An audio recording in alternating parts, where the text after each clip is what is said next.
Welcome, dear listener. Tonight, you are safe here. Whatever filled your day, it is behind you now. This is your quiet space, your time to rest and drift into calm. As you listen, I invite you to join our circle by sharing in the comments where you are in the world and what time it is for you right now. Across different places and hours, we gather here together for a moment of peace. And remember, you are protected here. No harm can reach you. Imagine yourself wrapped in a soft shield of calm, untouchable, untroubled. This story is your companion through the night. Let it guide you gently toward rest. Now take a moment to prepare your space. Find the position that feels best, perhaps lying in bed beneath a blanket or resting back in a chair that holds your weight. Let your shoulders release their tension. Feel your arms resting loosely, your hands heavy, your jaw soft. If you prefer the glow of a gentle light, let it warm the room. If darkness feels more comforting, allow the shadows to settle around you. The world outside can wait. For now, your breath is easy, your body is still, and your mind can begin to loosen its grip. Imagine the quiet of night stretching wide around you, steady and safe. You are ready for tonight's journey.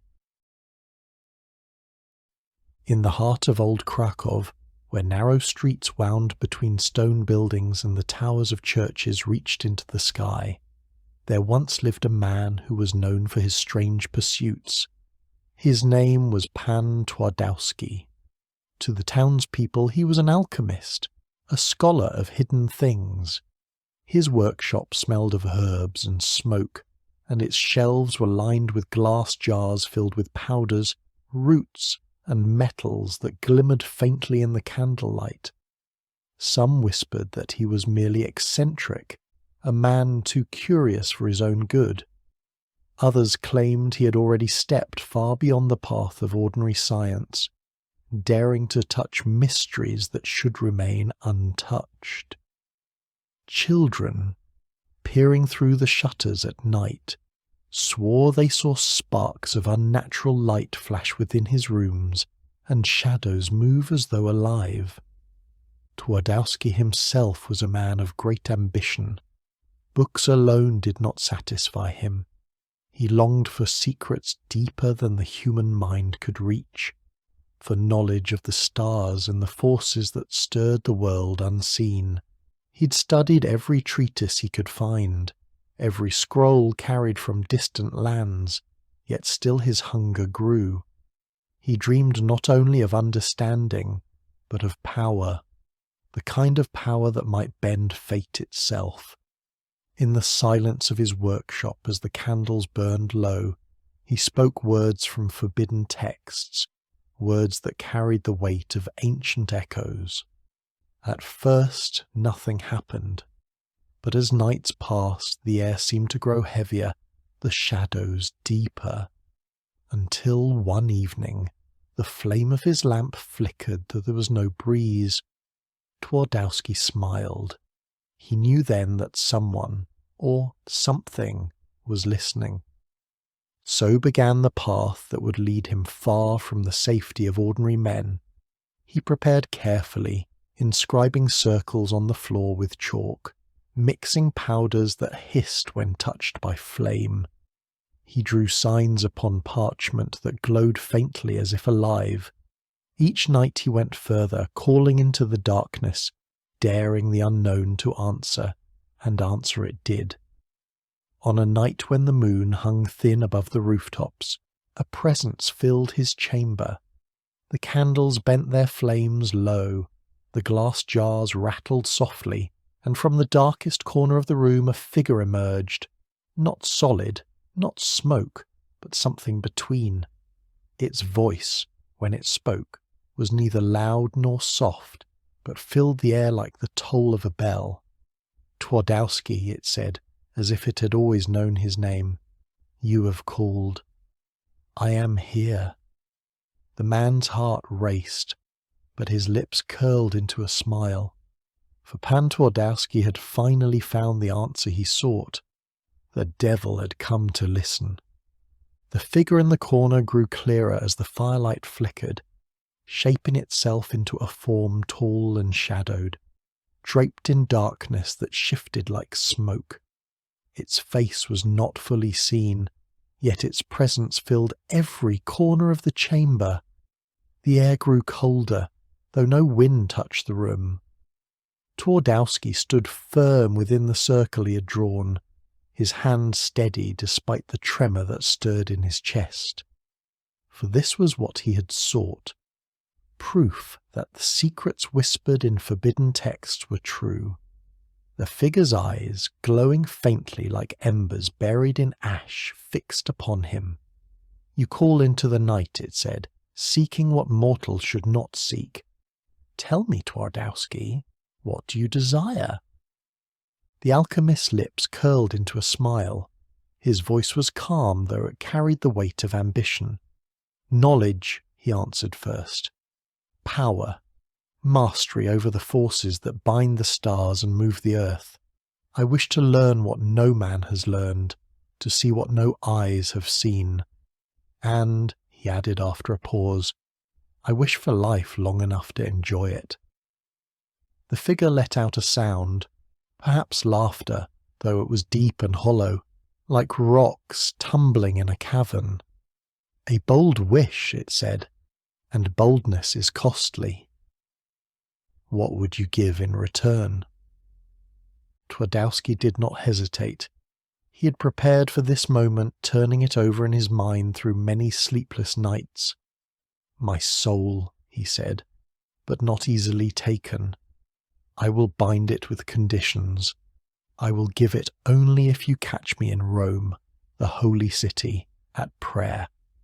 Until then, I will serve, and you will grant me what I ask."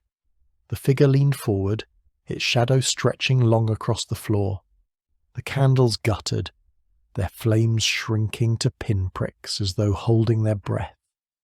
"Clever," it said softly. "You would bind even me with words.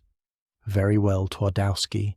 You shall have your bargain." A clawed hand, black as soot, extended into the circle. Without flinching, Twardowski reached out and touched it. The moment their hands met, the room shook, and the circle of chalk flared with crimson light. The pact was sealed. From that night on, Pan Twardowski's name would be spoken not only in the streets of Kraków, but whispered far beyond, carried on the wind like a rumour too powerful to stay hidden. In the weeks and months that followed, the name of Pan Twardowski spread through Kraków like fire catching dry straw. At first it was whispered cautiously, rumours of strange lights seen above his workshop, of shadows that did not belong to any man, of voices murmuring though no lips moved. Then the whispers became stories, and the stories became marvels. People said he could heal wounds that no physician could treat, that he could summon visions in mirrors, and even call upon spirits to speak truths hidden from mortal eyes. Some swore they saw him ride across the night sky upon a rooster as black as coal, leaving sparks in his wake like falling stars. The townspeople grew both afraid and fascinated. They gathered outside his home at dusk, hoping for a glimpse of wonders, and children clung to their mothers' skirts as they pointed at the glowing windows, too frightened, yet too curious to look away. Nobles and merchants began to visit, seeking charms for good fortune, potions for health, or knowledge of the future. Twardowski, with a calm smile and eyes that gleamed with secrets, gave them what they wished, or what he wished them to have. Always his words carried power, and always his presence seemed to fill the room beyond his own frame. He walked as a man, but those who met his gaze felt he carried the weight of something more, as though the devil's shadow followed a step behind him. and Twardowski, for his part, revelled in it. His hunger for knowledge was fed with endless pages, whispered truths, and the company of spirits he summoned at will. Nights passed in a blur of flame and ink, his quill scratching symbols into parchment while candles burned low. He spoke with beings unseen, bartered for answers, and tested his will against the forces that had once only been names in his books. And with each victory, his pride grew. He no longer saw himself as a mere man of Kraków, but as one who had bent fate itself to his hand. In the taverns, men lifted their mugs and laughed about the magician who had tricked even the devil. But in the stillness of his workshop, when the shadows bent too long and the fire hissed without cause, there lingered a question Twardowski did not ask aloud. How long could even the cleverest bargain hold? For though the pact was bound by his words, the devil was patient, and eternity has a way of keeping its debts. As the years passed, Twardowski's name carried far beyond the narrow streets of Kraków. His fame travelled like the echo of a bell, reaching the ears of nobles, scholars, and even kings. Merchants arriving from distant towns spoke of him with awe, carrying tales of his enchantments as though they were treasures themselves. A man who bends the stars, they said, a man who rides the wind, who commands spirits, who tricks even the devil. For common folk he was a figure of both fear and fascination. Some crossed themselves at the mention of his name, while others whispered prayers asking him for unseen favours. In Krakow's marketplaces his legend was traded as readily as bread or cloth. Children grew up with his stories, staring wide-eyed into the night, and wondering if the magician's shadow might pass across the moon. But Twardowski's reach did not stop at markets and taverns. His renown soon reached the halls of the Polish king himself, Zygmunt August. The monarch, weary from grief and longing, called upon Twardowski in secret. His beloved wife, Barbara Radziwiłłowna, had passed, and whispers claimed that Twardowski's arts could bridge the gulf between the living and the dead. The magician arrived at court with quiet confidence, his long cloak trailing across marble floors, his eyes glinting with the same unreadable fire that had unsettled Krakow's townspeople. In the private chambers of the castle, by the light of candles that trembled though no draught stirred, Twardowski performed his most daring act yet. With words learned in the shadows and signs drawn in the air, he summoned the image of the queen. Pale and sorrowful, her likeness appeared before the grieving king, her lips moving with words only he could hear. Some swore it was trickery, a phantom conjured by smoke and mirrors. Others swore it was real, that the veil had parted for a heartbeat, and love had returned from the grave. Whatever the truth, it bound Twardowski's name forever to legend. The king honoured him with gifts, and courtiers bowed their heads as he passed. No one dared speak ill of him openly, for to do so was to risk the attention of forces they could not understand. In taverns, men drank to his cleverness, laughing at the devil he had outwitted. Yet in quieter corners, priests muttered warnings, saying that no pact with darkness ended without a reckoning. Twardowski himself only smiled.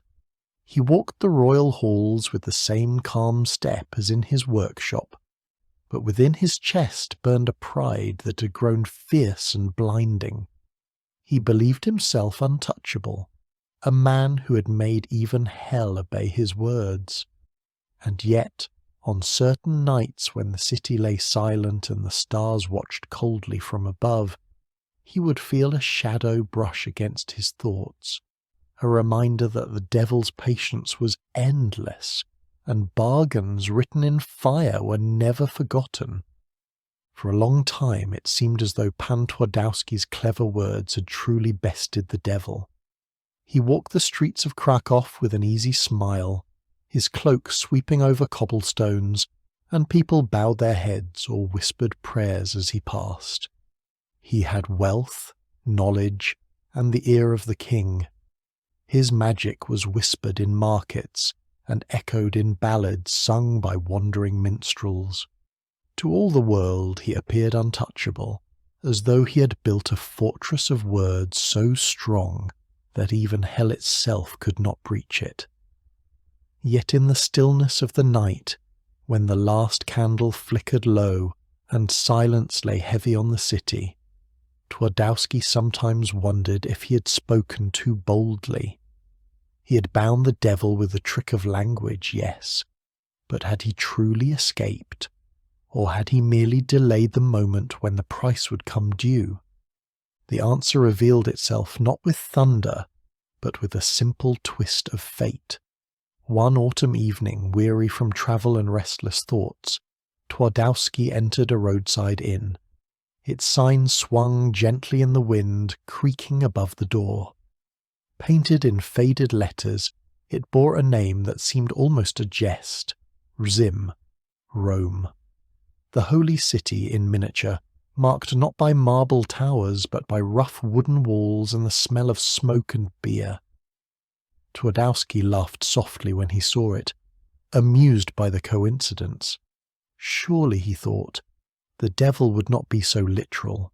Surely this humble tavern was nothing more than an inn like any other, a place to rest his feet and drink a cup of mead. He stepped inside without hesitation, brushing the dust of the road from his cloak, unaware that he had just walked into the snare he had himself designed. The inn was warm and loud with voices. Firelight flickered across rough-hewn beams, casting long shadows on the floor. Men laughed over mugs of ale. Dice clattered on wooden tables, and the smell of roasted meat lingered in the air. Twardowski moved through the room with quiet grace, his presence drawing curious glances, though none dared disturb him. He settled by the hearth, sipping slowly, his thoughts drifting. Yet as the night deepened, the rooms seemed to grow heavier, the laughter duller, as though muffled beneath a thick blanket. The flames in the hearth flickered, bending low as they had the night of his first summoning. And then, from the far corner of the room, a shadow lengthened and rose, shaping itself into a figure all too familiar. Its eyes glowed faintly, like embers awakening. The voices of the inn fell silent. Chairs creaked, mugs stilled, but no one moved. The figure stepped forward, its voice rolling like thunder hidden in the earth. "Twardowski," it said, slow and certain, "you're in Rome." And in that moment the clever bargain unravelled, for the devil had kept the letter of the pact, and the time of payment had come. The moment the words left the devil's lips, the air within the inn shifted. The warmth of the hearth seemed to vanish, replaced by a chill that sank deep into bone. The laughter and chatter of the guests fell into silence, their faces pale, their eyes wide with fear, yet none dared to move. Time itself seemed to hold its breath. Twardowski rose slowly from his seat, his hand resting on the hilt of the dagger at his belt, though he knew well that no blade forged by men could cut through the darkness that now loomed before him. The devil's form towered in the firelight, its shadow stretching across the walls like black wings. "The time is come," it said, voice low but resonant. "The bargain holds, and the price is mine." In that instant the devil moved. A gust of wind swept through the room, though the doors and windows were shut. Mugs toppled, dice scattered, candles guttered and went dark. The figure's shadow wrapped around Twardowski like a cloak, pulling him upward from the floor. Gasps and cries rose from the guests as they pressed themselves against the walls, watching as the sorcerer was lifted toward the rafters, his cloak billowing in the unnatural wind. Twardowski struggled, his arms thrashing, his lips moving with words of power. He shouted charms and verses he had learned in nights of study, invoking the signs he had carved into parchment long ago. Sparks flared around him, faint and fleeting, but the devil's grasp did not loosen. The pact was sealed, and his words, clever though they had been, could not untie the knot of his own making.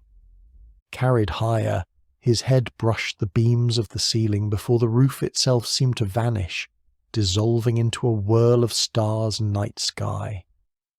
The inn below shrank into darkness, and Twardowski found himself borne aloft, the devil's power dragging him higher, higher still, above the fields and rivers, above the towers of Kraków glinting faintly in the moonlight. The wind howled in his ears, cold and merciless, and for the first time true fear pierced his heart. He had thought himself clever, thought himself master of shadows and tricks, but now he saw how small he was beneath the endless sky. Yet even then, in the grip of doom, Twardowski's cunning did not abandon him. As the devil carried him upward, he cried out, not in defiance but in desperate prayer. His voice, ragged and trembling, called upon the Virgin Mary, begging for mercy, begging for salvation from the fate that now closed around him. And though the devil laughed, a low rumbling sound that shook the heavens, the cry did not go unanswered. For in the silence of the stars a light began to stir. As the devil carried Twardowski higher into the night, the earth below faded into a blur of darkness and silver. Fields, rivers, and towns shrank to tiny shapes, as if the world itself were only a painted map rolled out beneath the stars. The air grew thin and cold, stinging his skin, and the laughter of the devil rumbled like thunder close to his ear. Yet Twardowski's desperate prayer echoed louder than fear. "Holy Mother, have mercy," he cried. "Save me from this fate, for though I have bargained poorly, I repent." His words, torn from his heart, hung in the vastness of the sky. For a moment all was still, no answer, no sign, only the unbroken grip of the devil's claws. And then, from the darkness, a light appeared. It was faint at first, like the glow of a single candle, but it grew brighter, steadier, until it spread across the heavens like dawn breaking against the void. The devil hissed, its grip faltering, its eyes narrowing against the glow. The light wrapped around Twardowski, not blinding but gentle, like a shield spun of silver threads. The laughter of the fiend turned to a growl, and with a violent twist it flung him upward, as if to cast him beyond the world itself. The sorcerer's body spun through the air, but instead of falling he rose still further, carried not by the devil's grasp but by the mysterious force of the light itself. And then he stopped. His feet touched not earth nor cloud, but a surface pale and solid, shimmering faintly beneath the starlight. He looked down in disbelief. He stood upon the moon. The silence was vast here, deeper than any he had known. The earth hung below, a blue and green sphere swathed in clouds, glowing softly against the black. The devil circled like a storm at the edges of the light, but could not draw nearer. Twardowski stood alone, his heart pounding, his cloak billowing in the strange stillness of the lunar air. Slowly, the realization dawned upon him. He had been spared, not returned to earth, but taken to a place beyond the devil's reach. Banished, perhaps, but alive. The light that had answered his prayer faded. leaving him in quiet solitude, the endless plain of the moon stretching in every direction.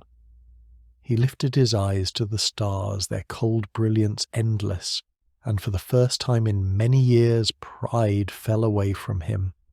What remained was humility, and the strange peace of knowing he would wander forever between heaven and earth, a figure trapped in legend, a reminder that even the cleverest bargain cannot escape its price. For a long while Twardowski stood motionless on the pale expanse of the moon. The silence around him was deeper than the hush of forests, or the stillness of midnight streets. Here no wind stirred, no voices carried, only the endless quiet of a world untouched. He looked down at his hands, still trembling from the struggle, and then lifted his gaze toward the earth below. It hung in the dark sky like a lantern, glowing with oceans of blue, forests of green, and clouds drifting like silver veils. From so far away, the noise of ambition, pride, and quarrel seemed impossibly small. He thought of Kraków, its cobbled streets and bustling markets, of the king's halls where whispers of power once thrilled him, of the tavern where fate had finally caught him. All of it was distant now, unreachable and strangely gentle in memory, as though softened by the vast distance of the stars. As he wandered across the lunar plain, each step light and soundless, Twardowski began to understand the nature of his fate. He had not been condemned to fire or torment, nor granted the freedom of mortal life. Instead, he had been set apart, preserved in a kind of eternal solitude. It was a punishment, yes, but also a strange mercy. The devil could not touch him here, and yet he could never again touch the world he once ruled with his spells and cunning. He would walk this barren land until the end of time, his shadow etched forever against the glow of the earth. Legends would rise from his name, but he himself would never again drink from the rivers of his homeland, or hear the bells of Kraków ring. And in that truth, he felt the full weight of the price he had tried so cleverly to escape. Still, there was a peace in it. As he paused upon a ridge and looked down once more at the glowing sphere below, he thought of the people who would tell his story. Farmers by the fire, children before sleep, scholars with quills in hand. Each would repeat his tale, shaping it, changing it, but always remembering that there was once a man who sought to outwit the devil and found himself here, on the moon. Perhaps in some small way, that was immortality of another kind. Not the endless power he had once craved, but the quiet persistence of a story carried through generations. He drew his cloak tighter around him, the stars cold but steady overhead, and closed his eyes for a moment. The silence pressed close, not cruel now, but gentle, inviting him to rest. And in that stillness, Twardowski began to accept that this was his eternity. Not king, not conqueror, but legend, forever watching from the heavens above. On the earth below, the world moved on, seasons changed, kings rose and fell, wars were fought and forgotten, but always the moon shone above, steady and silent. And with it, the story of Twardowski began to take root. In Kraków, old men at taverns leaned across tables, their mugs half empty, telling wide-eyed youths of the magician who dared to outwit the devil. In cottages on the outskirts of villages, mothers whispered the tale by candlelight, warning their children of pride too great and bargains too bold. Even travellers from distant lands carried the story onward, embroidered with their own flourishes, until the legend stretched far beyond the city walls. Some claimed they had seen his shadow on the moon's surface, moving across its pale face on certain nights. Others swore that if you listened carefully in the stillness, You could hear his voice carried down like a sigh through the stars. Twardowski himself became aware of these murmurs. From his lonely perch he watched the lights of the earth flicker in clusters, towns and villages glowing faintly through the veil of night. Though no sound reached him, he felt the pulse of life, and within it, the faint threads of his own name. It was strange to think that he lived on not as flesh and blood, but as story. His deeds had become both warning and wonder, shaping the imaginations of those who never knew him. There was a melancholy in it, a longing for the warmth of voices and the comfort of belonging. Yet there was also solace, for though he walked the barren plains of the moon in silence, he was never entirely forgotten. His story tethered him still to the earth, as though each retelling was a bridge across the void. He wandered slowly across the lunar ridges, gazing at the earth that turned gently beneath him. Sometimes he imagined the marketplaces of Kraków, the smell of bread and spices, the laughter of children chasing one another through narrow streets. Sometimes he pictured the king's halls, heavy with tapestries, where his name had once been spoken with reverence and awe. And sometimes, in rare moments of quiet peace, he allowed himself to smile. For even in exile, even in solitude, he had achieved a kind of immortality. Not the immortality he had bargained for with the devil, but one far older and more enduring, the immortality of story.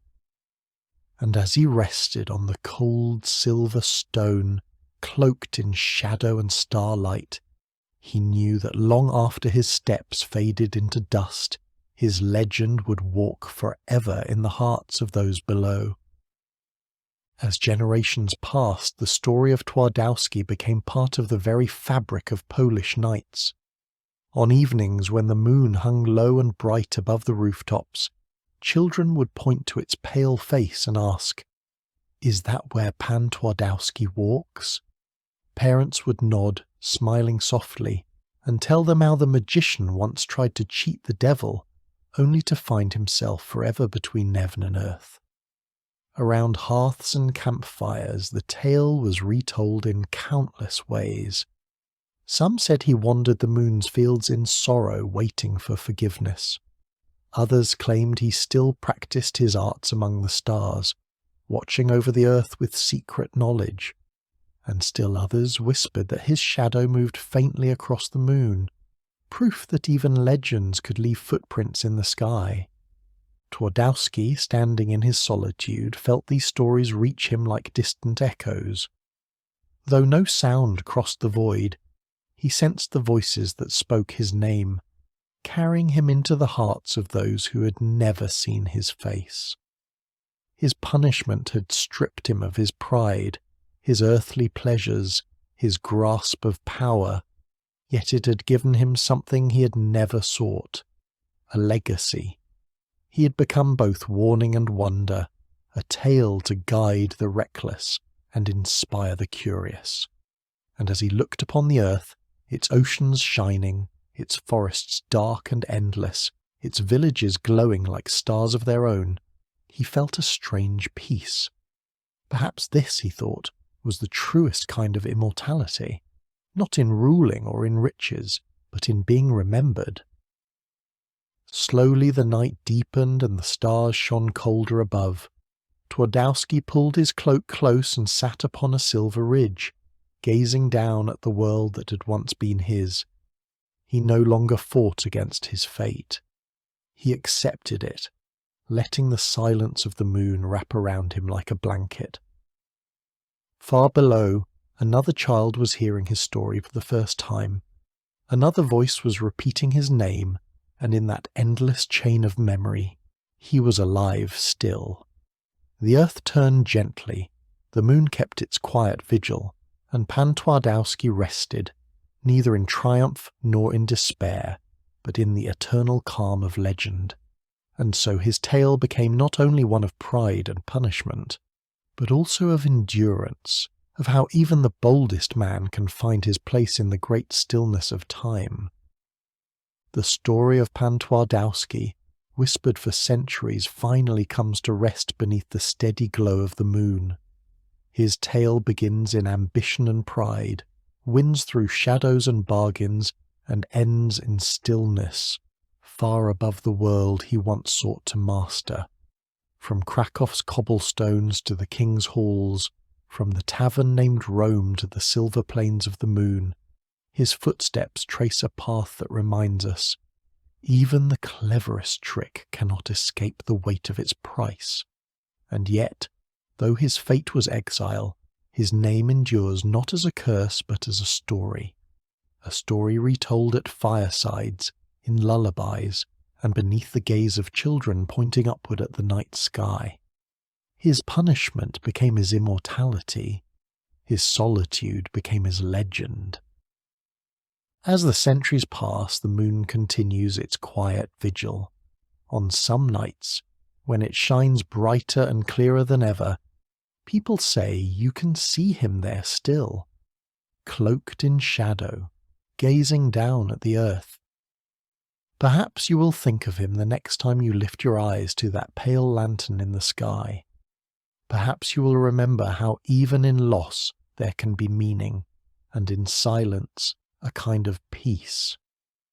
For Twardowski, who once dared to command devils, now commands only stillness, and in that stillness he is eternal. Now, dear listener, let the tale soften into silence within you. You need not hold every word, nor chase every image. Allow the story to drift like mist, fading gently into the night. Feel the weight of your body resting where you are, the surface beneath you steady and safe. The world outside is distant now. What remains is only calm. Let your thoughts loosen. Let your breath find its rhythm. The moon above, the earth below, and you, quiet, secure, wrapped in rest. This is your time to let go. As you settle deeper into comfort, the sounds around you will carry you further into ease. The gentle rhythm of rain falling soft and steady will weave into the silence like a lullaby older than words. You may follow it if you wish, imagining drops pattering on leaves, on rooftops, on quiet streets in the night. Or you may simply let it surround you, washing away the last threads of wakefulness. The rain will continue long after the story has ended, holding you in its patient embrace. Rest now. The tale of Twardowski is finished, but the night continues wide and gentle. Close your eyes and let the sound guide you. May this story bring you peace wherever you are.